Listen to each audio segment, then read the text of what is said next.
আসসালামু আলাইকুম।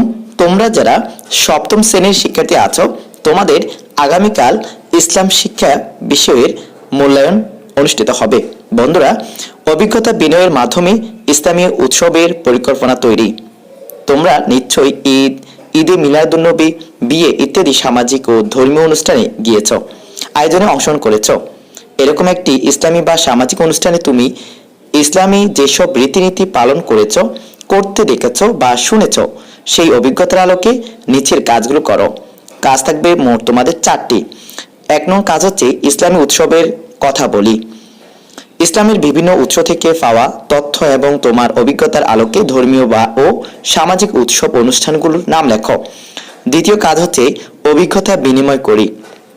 তোমার একজন বন্ধুর সঙ্গে আলোচনা করে নিচের চকের মতন একটি চক বানিয়ে পূরণ করো।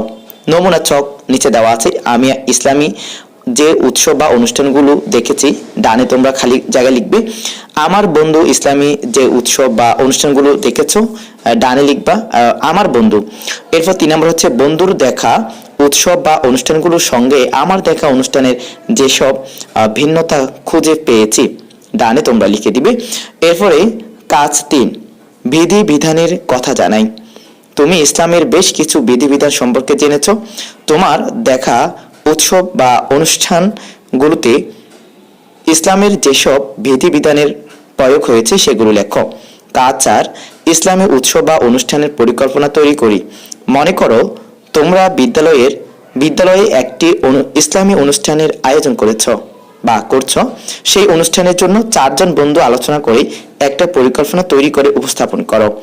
পরিকল্পনায় থাকবে যা যা থাকবে নিচে লেখা আছে, দেখতে পাচ্ছ। সময় ও স্থান নির্বাচন, আমন্ত্রিত অতিথি নির্বাচন, দায়িত্ব বন্টন, নিয়ন্ত্রণের চিঠি, অনুষ্ঠান সূচি বা আলোচ্য সূচি। এরপর হচ্ছে অনুষ্ঠান সংশ্লিষ্ট কোরআন বা হাদিসে বাণী বা প্রার্থনামূলক হামদ বা নাত গাওয়া আর কি।